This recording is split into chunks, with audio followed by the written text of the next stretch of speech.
Hello and welcome! I'm dancing to the Christmas music. It's playing in the other room. Up on my TV. That's why I'm bouncing. Welcome to my kitchen. My name is Luann Pygott. We are going to do some baking today, and I'm going to bake my grandmother's sour cream pound cake recipe and a pumpkin pie. And so I'm going to start off by putting on my new apron. My new free apron. Look. From Lime Life. It was a free gift for ordering a certain amount of product, which I needed anyway. I didn't order product just to get the apron. I ordered a bunch of stuff I needed, and it just happened to be enough for the free apron. So I am putting it on. I love this. This is real nice and heavy. It's like a canvas. This would be great for barbecuing. So I'm going to put this on. Let me tie it in the back. Hold on. My nifty free Lime Life apron. There we go. It has pockets. Ooh, deep pockets too. Okay, so let's begin. Let me flip this around here.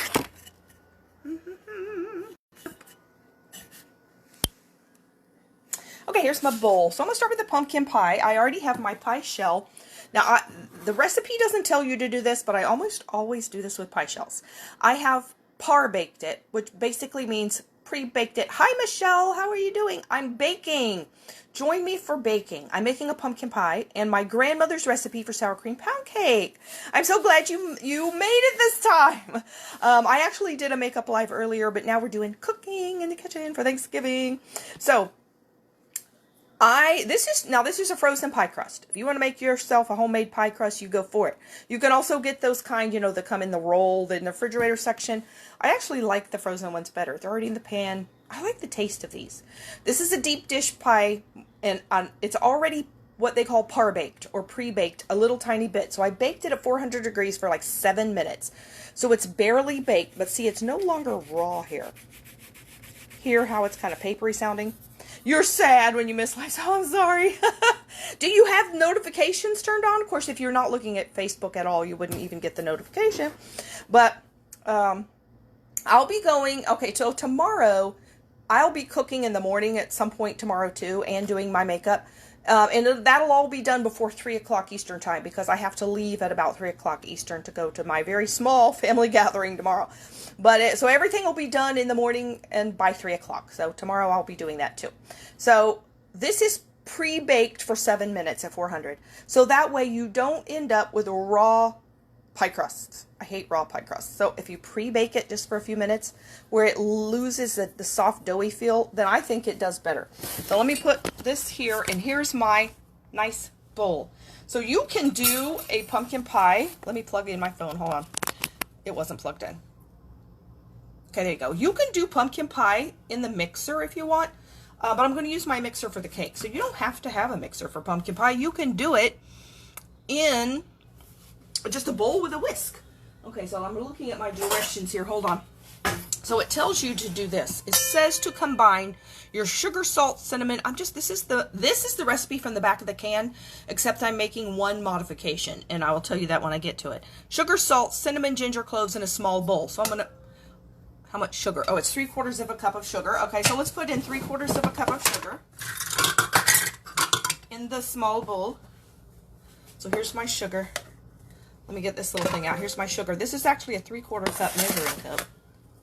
So there's my 3/4 of a cup of sugar in the bowl. Then it calls for half a teaspoon of salt. Okay, there's my half a teaspoon of salt. And it calls for a teaspoon of cinnamon.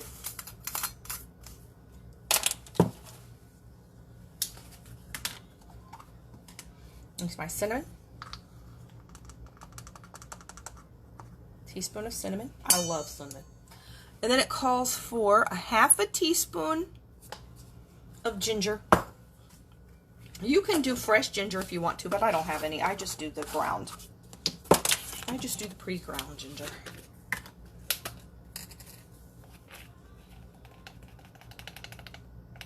Let me get it in here. It's not wanting to go down. There you go. Half a teaspoon. Then it says a 1/4 teaspoon of cloves, and I usually do a little less than that because not everybody in my family likes cloves. Hi, how are you doing? So the cloves can be a little too strong, so I just do, instead of a 1/4 teaspoon, I do about half that. That way it still has a little cloves, but it's not overpowering. So like, that's like 1/8 of a teaspoon of cloves. But you can put the 1/4 teaspoon in if you like a real dark, spicy. Now, I've heard you can do the pumpkin pie spice instead, but it's not exactly the same as this, so it'll taste a little different. And like I said, this is just the recipe from the back of the Libby's can, except for one little change I'm going to do in a minute. Okay, so I'm going to mix all these together. There you go. There's all my sugar and spices together. Then you're going to beat your eggs in the bowl. So you need 2 large eggs. Let me get my, hold on here. I'm going to get my empty box here to put my shells in. And I'm going to try to do it that way you can see it. There's an egg. I always crack them in a little bowl, make sure they're good. Okay, so there's one. I've got them back here. Two eggs. Trying to get all the bits out of it. There you go. Okay, 2 eggs. I'm going to save this little bowl because I'm going to do some more for the cake. Ooh, come on. If you like pound cake, you will absolutely love sour cream pound cake because it makes it so moist. Okay, so there's that, and I'm going to whisk these together. I like the pie. You can just do it with a whisk. You don't have to use the mixer, although you can use the mixer if you want to. Okay, so there's our eggs. Let me see what it says. I've already got my oven on 425. You're going to stir in your pumpkin and the sugar spice mixture. Okay, so 1 can of pumpkin. Let me get this other little thing. I'm using my little scraper. Oops. Get over there. Okay, here we go. This is just Libby's pumpkin, but, you know, I get whatever they have in the store. You know, sometimes it's hard to find it in the store because everybody in the world is buying it. So when that happens, it's like toilet paper. I buy a bunch of it. Okay, everybody wants to buy all the pumpkin. You know, several years ago, oh, I just dropped my can. Several years ago, they were telling us, oh, there's a shortage of pumpkin. I think everybody was going, that was probably 10 years ago. There's a shortage of pumpkin this year. Got everybody to go crazy buying pumpkin. I don't think it did ever run out. I wondered if they just made that up. Because they wanted to sell pumpkin. I don't know. I guess there could have been a shortage. Okay, so there you go. Put that in there. I'm going to mix that in. I'm going to go ahead and mix it ahead with the eggs. The eggs and the pumpkin filling. Now, this is not the one called pumpkin pie filling. That already has spices in it. This is just pumpkin. Then we're going to add in our sugar and spices. And mix that. Ooh, it's going to be good. I love pumpkin pie.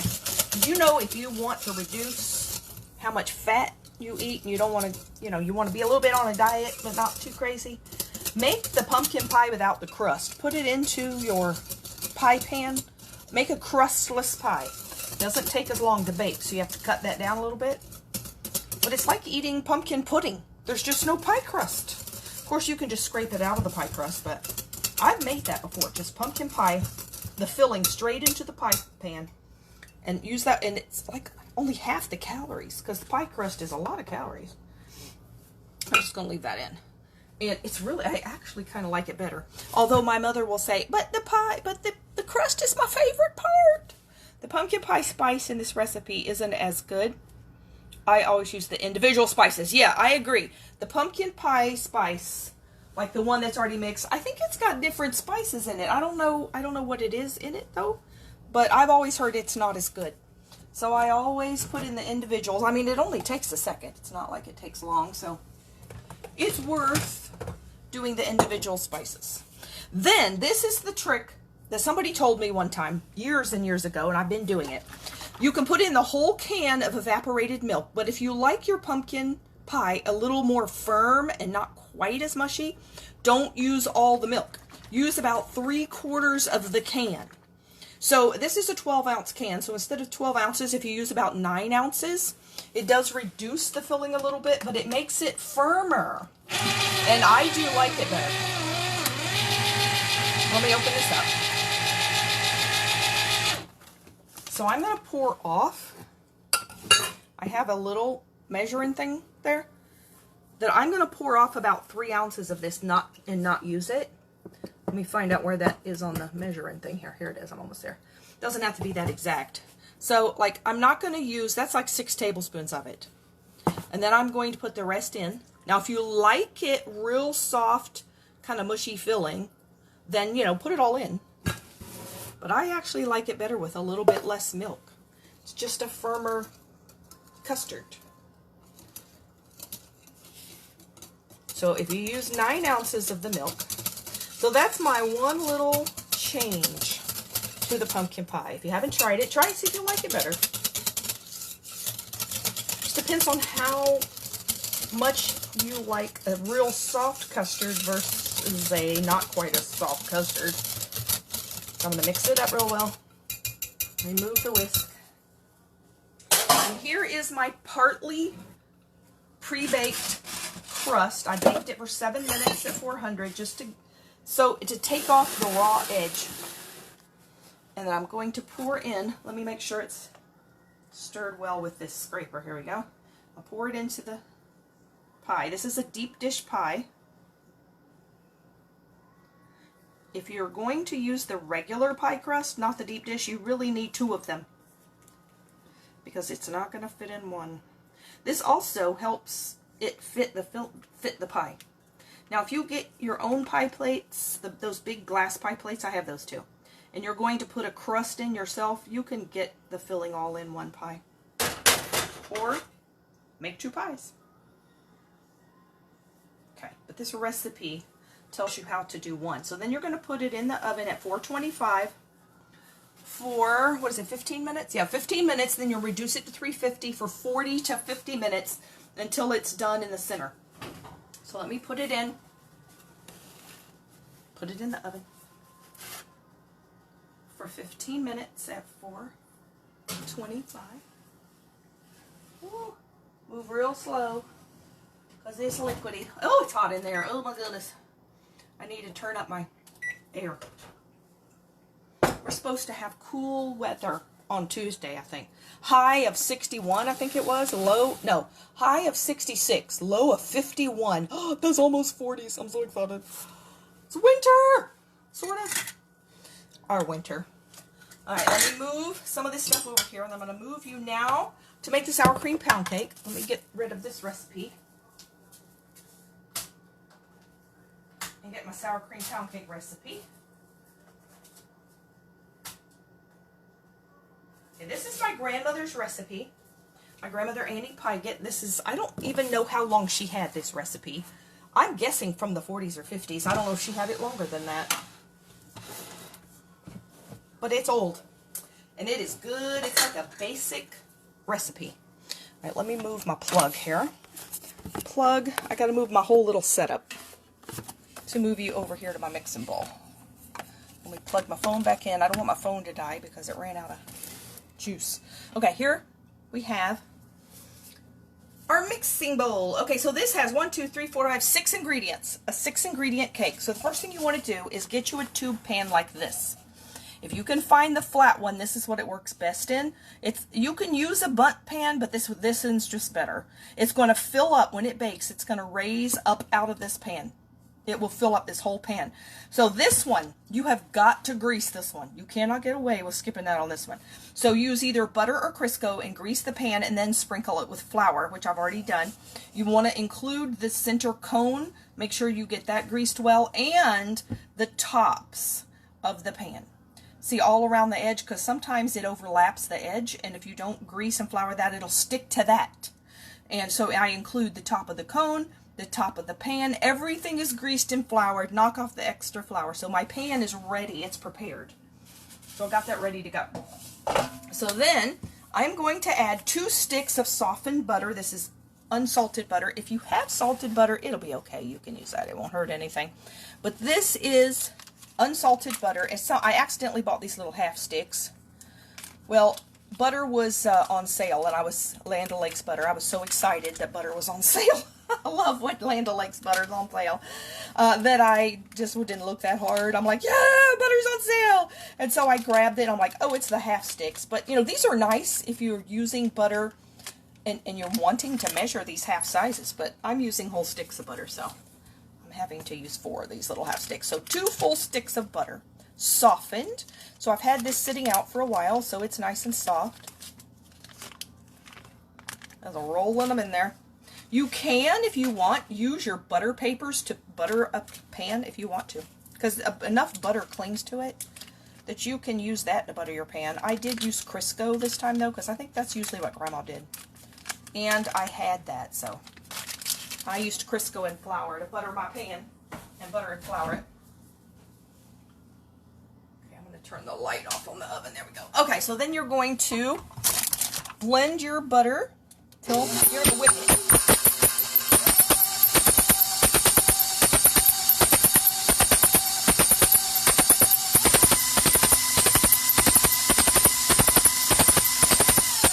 If you have a KitchenAid mixer like this, see this beater I have right here? That's not the one that comes with it. This is one that has a silicone edge. You have to order this from some. I ordered it. I've had this for 20 years. Get this if you don't have this.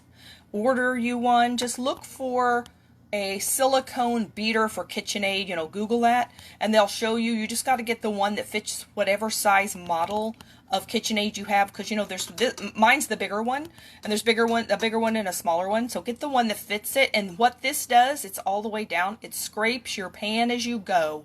Oh my goodness, is it a life changer when it comes to this mixer? It works so much better than the metal one they give you with the mixer. So you don't have to scrape the pan. It does it for you. See how it scrapes the edge?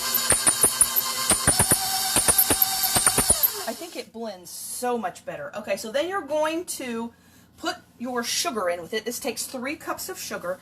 Now, I read they used to call this pound cake, the recipe. Hi, how are you? They used to call this pound cake because it took a pound of butter, a pound of sugar, everything was in a pound. That's not exactly what we're doing now. But we're going to put in 3 cups of sugar.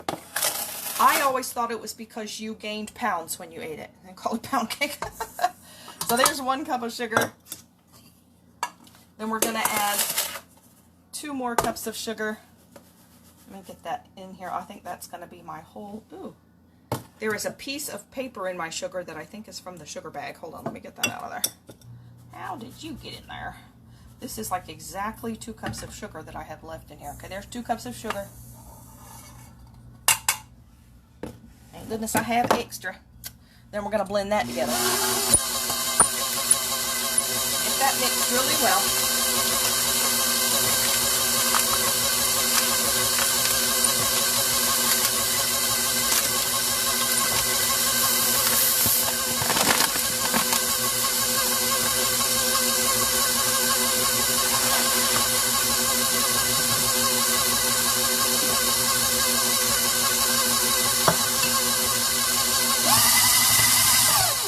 Okay, then it's kind of just like, looks like sand.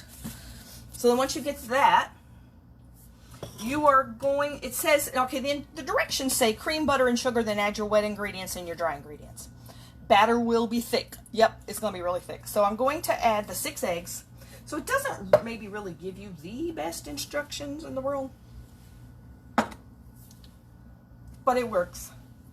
Okay, here's my little... Now let's do this so you can see what I'm doing.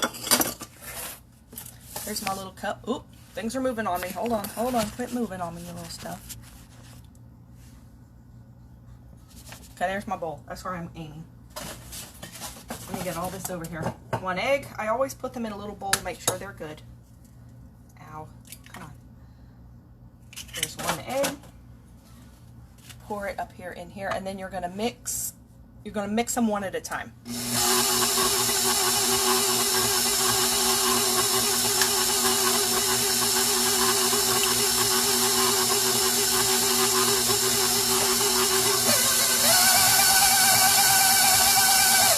And there was 1. Here's 2.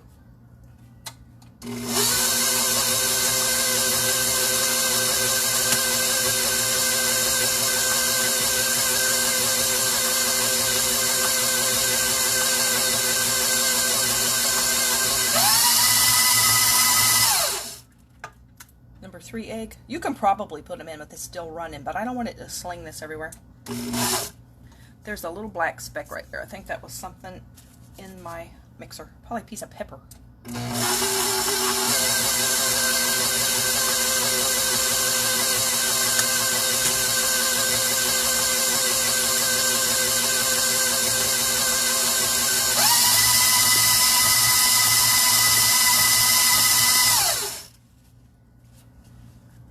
Egg number 4.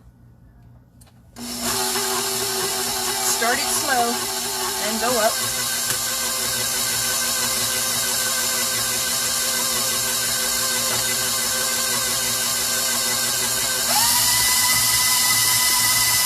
It's getting a real rich yellow now. Egg number 5.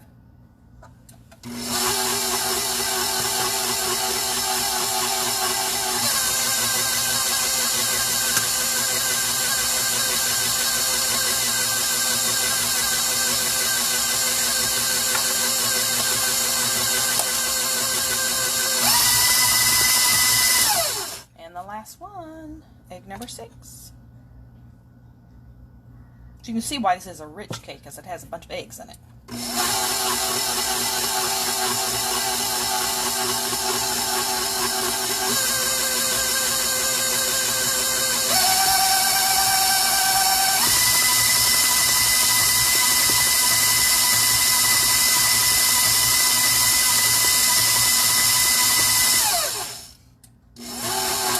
Okay, now we're going to add our dry ingredients. So our dry ingredients are 3 cups of flour and now this is my grandmother's recipe. It says a 1/4 teaspoon of baking soda. That's this one. Rounded. This is the only time I have ever seen a baking soda, baking powder ingredient that tells you to round it. They never tell you to round it, but hers does.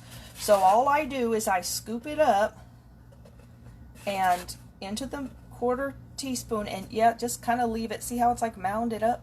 Just leave it like that.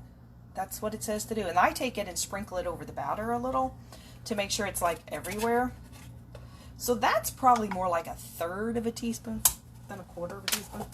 And then I'm going to go ahead and actually mix that in, because I want that mixed well. Then we're going to do 3 cups of flour. Now here's what I do with the flour. I never sift flour. I never sift flour. So what you want to do though is you don't want packed flour, because packed flour, as it sits in the container, it gets heavier and heavier. You want lightweight flour. So take you a dry whisk and just stir your flour easily. Don't make a mess. Stir it gently, and what this does, it kind of aerates the flour and it lightens it, and it keeps it from being packed in the container. This really does the same thing as sifting. Just about. Now it doesn't, if you're trying to do something where you don't want the lumps in flour, then you probably want to sift it, but you don't have a problem with lumps in here. So you just want to get your flour lightened. Lightened as far as weight, not color. Then you need 3 cups of flour from this nice lightened flour. So take your scoop and level it off with a knife. And there's 1 cup.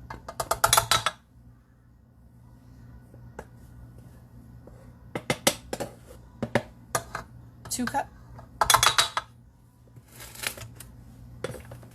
And I keep it, see, I keep kind of doing this with it to make sure it stays lightweight. Because when you put the scoop in there, it can kind of pack it down. So you just want it unpacked. You don't want packed flour. I learned all this from the cooking channel, Food Network, from years ago. There's 3 cups of flour. Now with all that flour in there, you're going to start real slow. Like real slow. This makes a lot of batter. And this is all-purpose flour. It is not self-rising. It's all-purpose flour. Woo! Too fast, too fast. I'm getting too anxious.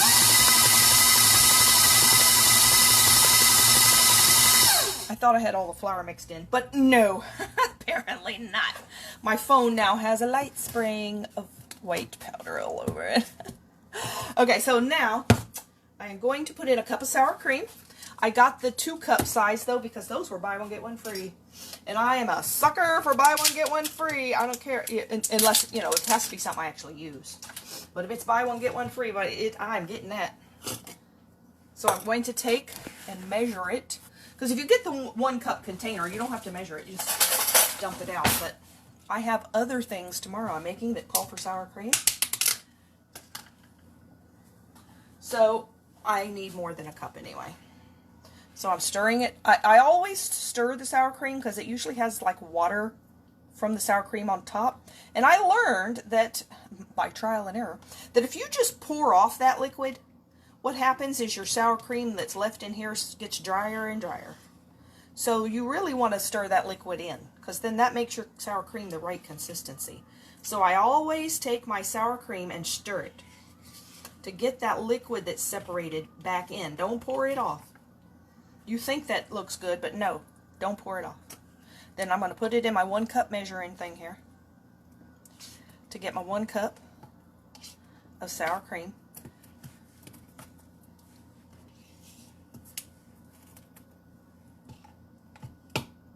Then we're going to put the 1 cup of sour cream. This is the magic in this cake right here. You're going to put this into the batter and slowly mix that in. And we are done. Now notice one thing that this does not have in it. Well, it doesn't have salt in it. But another thing this does not have in it, it does not have vanilla flavoring. Do not put vanilla flavoring in this. I love vanilla. I love everything with vanilla except this. I had somebody one time cook, they baked one. It wasn't somebody in the family. It was somebody at a church or something. And they were telling me the recipe, and it was the exact same recipe, but it didn't taste the same. And I'm like, no, there's something different.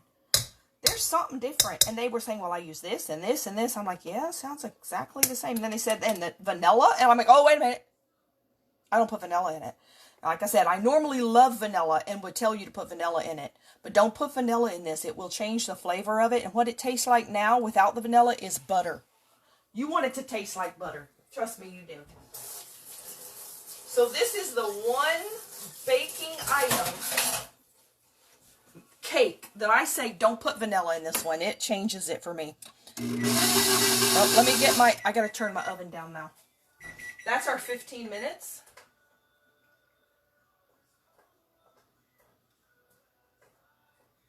Let me turn it down to 350.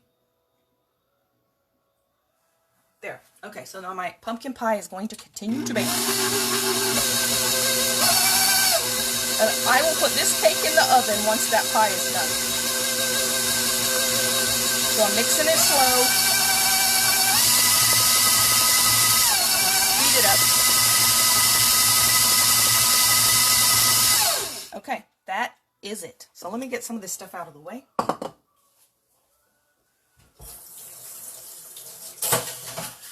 This cake is really good with coffee or tea. Now, I don't like coffee, so I've heard people say it's good with coffee. So, with coffee or tea, it's a great cake. It doesn't need icing. When it bakes, now this is the reason you want this kind of pan instead of the bundt pan, is because this, what would be the bottom of a bundt pan, is going to be the top of this cake. If you can get this flat tube cake pan. The top of this is like a cookie. It is crunchy. It is sweet. If you've got to watch the people in your house, or they will come break off pieces of the cake and eat all of the top and leave you the bottom. Don't let them do that. You will be very mad, because that's the best part. So if they're going to eat the top of the crunchy piece of the cake, they need the whole piece. Trust me, the whole cake is good. But that top part, it's like having a cake with a cookie on it. So I'm going to take my batter out here. Let me clean off my beater. And then I'm going to put it in my prepared pan. Now this cake you are going to bake at 300 degrees. Not 350 or 325, 300. That is really a low, slow oven. And it is going to take 90 minutes, an hour and a half. Yes, it is going to take an hour and a half. That's one of the reasons I'm baking it today instead of tomorrow, because it's going to tie up your oven for an hour and a half. Now, the other reason that I bake it the day ahead is because this cake, I think, is actually better the next day because it absorbs all these butter and it's better the next day.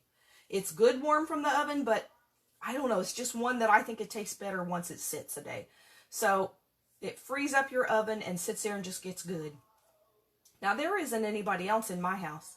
So the only person I have to worry about sneaking pieces of that crust is me. So I don't do it because then everybody would know it was me.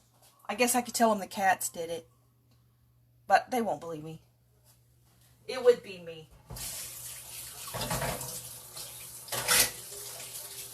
Now, a lot of times when I make cakes and stuff that I'm going to take somewhere to just my family, I just go ahead and eat a piece. The day before, I just eat a whole piece. It's my cake. I eat a piece if I want to. But if it's a bigger family gathering, I don't do that but if it's just me and Mom, yeah, I'm eating a piece. I'm eating a piece the day before. A little piece, though, because I still got to maintain my weight loss. I don't know if we'll be able to maintain weight loss through Thanksgiving, but we're going to try. We're going to try to maintain. Okay. So here, you see how thick this is? This is thick. It's almost like cookie dough. It is thick. It won't like self-settle. You're going to have to spread it. This is not a liquidy one. It's because of all this butter and eggs. And it is super thick. And it is super filling of this pan. And it's going to, my grandmother, when she wrote this recipe, I'm not sure where she got the recipe, but when she wrote it out, she wrote on there, it rises so high. And what she means is it will rise up out of this pan when it bakes. So if you look in the oven and you see the cake rising out of the pan, don't panic. It will just barely fit in this pan, but it'll fit. And it will rise up like a big mushroom out of the pan. And it will be fine. Now, sometimes when it bakes, the crust on the top will crack and kind of split. It looks like an earthquake. Don't worry, it will not affect it at all. So if it looks funny while it's baking, it's fine. It's not going to hurt anything. Trust me, you're still going to eat it. And when it gets out of the oven, if it did kind of rise up, and split like an earthquake, it'll settle back down. But even if it doesn't affect it at all. So to me, this is one of the best tasting, like simple, basic cake recipes ever. So I take and spread it around, make it kind of even. This is not one you can just bang on the counter and have it even out or anything. You've got to spread it on purpose even, because it's a heavy batter.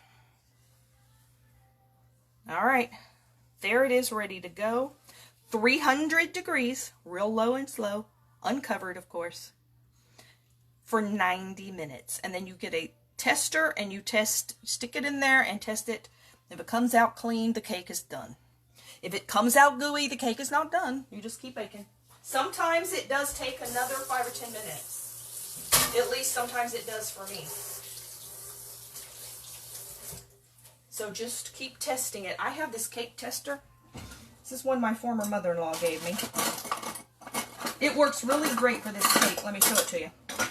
It's a piece of wire, but it's actually made to be a cake tester. It's old. Looks kind of rustic, doesn't it? But see how long this thing is? That's long enough to test that cake because it's so big. All right, so I'm going to let that sit there, and as soon as my pumpkin pie is done, that's going in the oven as soon as I get it down to 300 degrees. And then I'll take pictures of it, put the recipes in there. Let me flip this around again. There we are. So I hope you have enjoyed joining me in my kitchen today, and that you might want to try these recipes. And I am wearing, oops, I've got to get this to sit up here. It wants to fall. Stay. Don't fall. There we go. I'm wearing my Lime Life apron that I got for free in my last order. It was a free giveaway if you reached a certain level of the order. They sent you the apron. And I got it. I love it. It's like a barbecue apron. It's canvas. So it's real firm material. This is not one you're going to wear out. And the pockets. Look at these pockets. I don't know if you can see them. Here. It's got deep pockets in it. I have no idea what I would do with these pockets. This would be great for cleaning the house. You could put, stuff in your pockets. So do whatever you want with this apron. So there's my apron and my goodies. So tomorrow I'm going to bake some more. I'm going to bake another cake, and I'm going to make a cauliflower casserole, and I'm going to make creamed carrots. Creamed carrots is a special that's been in my family. My mom found the recipe at some point, and ever since she did, everybody in the family says, oh, we got to have creamed carrots. It's real simple. It's carrots and half and half. That's all. But if you don't normally like carrots, you might like creamed carrots. Oh, they're so good. So I'll show you how to make creamed carrots. Very, very simple. And the cauliflower casserole.